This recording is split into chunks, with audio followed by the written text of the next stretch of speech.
Stuck on you, whoa, stuck like glue. You and me, baby, we're stuck like glue. Hey, you know what's been stuck like glue to me lately? That's right, it's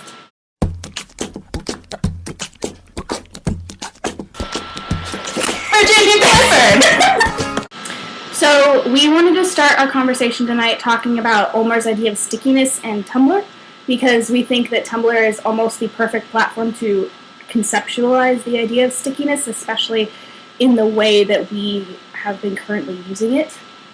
Yeah, so just thinking about the spreadability of Tumblr and the connectivity that it has, if you think about viewing something on your dashboard and you get a post and you look at it and you're like, oh my gosh, I have this reaction, and then you reblog it, and then the comments go on and you kind of see the difference in what happens that comes up. Yeah, well, I was saying that literally in one dashboard, and like today I was looking at it, my dashboard had a post, and then I go scroll down, and I discovered the origin of the post in about 3 scrolls, and it was kind of spectacular because I realized it was the exact evolution of I can't get away from this idea. It's literally not going to go away in my dashboard. I have to continue looking at it, and I have to analyze it because it's there, and each time they reblogged it, they all commented and said something that was actually kind of interesting. So you end up reblogging it 3 times just because you want the new comments on the same post, and the stickiness of that original post seeps into your mind. Yeah, Nicole and I were talking about the nature of Tumblr one time, and even just the phrases that come with Tumblr. Something you say a lot is like, I can't even, and that's a phrase that's used in the Tumblr community, and there's the stickiness of that phrase. It's repeated on several different posts, and it has that stickiness among members of the And then it's coming into the real life. Like, I will frequently say I can't even when something is so exasperating to me or just so mind-boggling. Or like, you had one job. Yeah, but you had one job. That probably, like, these are things that they started on one platform, and then they've attached themselves to us, and we just can't get away from them. Another thing that is happening is the idea of just texting, the idea of text speak, how we shorten everything. People are starting to say that now. I do. That's really weird. I'm bad about that. Because that's not speech. wall. Yeah, the wall. We saw stickiness also in the 1984 Apple commercial, which we're going to provide a link to, and we just noticed... We noticed the idea that it was in 1984, they were obviously riffing off of, Orwell's 1984, and they really wanted to evoke the idea of Big Brother and the idea that something's watching you. And I'm sure if you haven't seen it, pause us and go watch it, because it's actually really weird and interesting. Something that sticks. And it's stuck. It's something that's still talked about. It's one of the most watched commercials ever. It's one of the most successful commercials ever.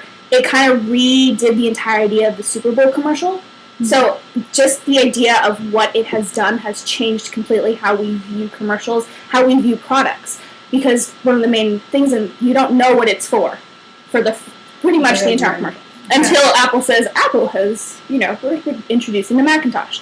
They don't tell you that. So you've just got these images, the sound, all of this, and that's something that has come into play a lot now. Half the time we don't know what commercial we're watching, what it's for. It's a fun guessing game if you want to try it, figure out what the commercial's for before they actually tell you. Yeah.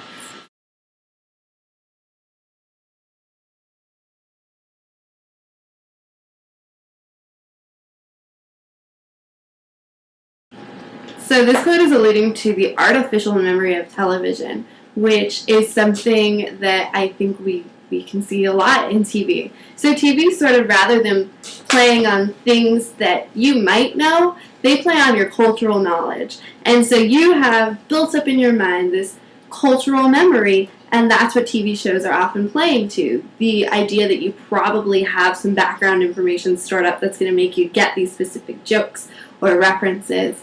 And so we were talking about that in regards to Easter eggs that they plant on TV shows. So Easter eggs, if you don't know, basically Easter eggs are little plants on a TV show. Like Doctor Who in the background, that would be an Easter egg for anybody who loves Doctor Who. It's just a little it's a reference of something that you probably, unless you are an active participant, are not going to have any recognition of. It's just going to be a poster on the wall.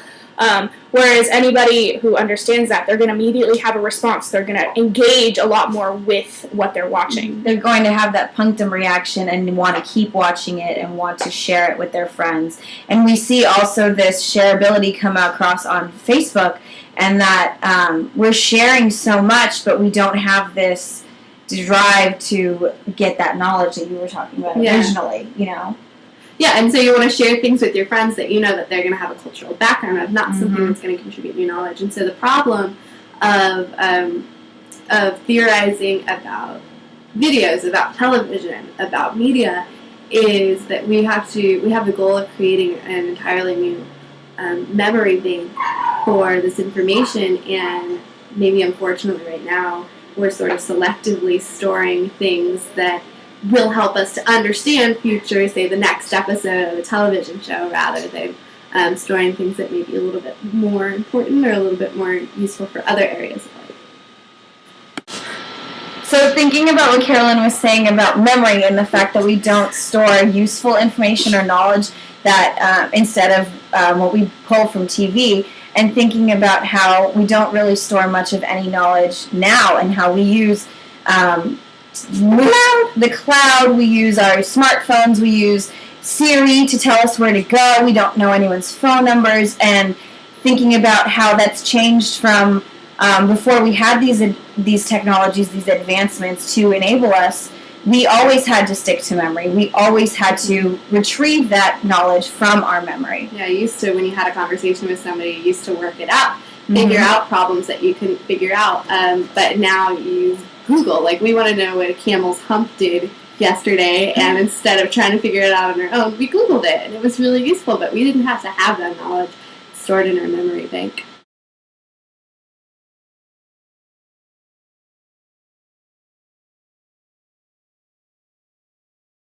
So I really thought this quote was a great one to end on, because I think that it shows exactly what we were trying to say in class and maybe didn't get there, that illiteracy is not going to push orality or literacy away. It's actually inviting them in and saying, hey, no, these things are still important.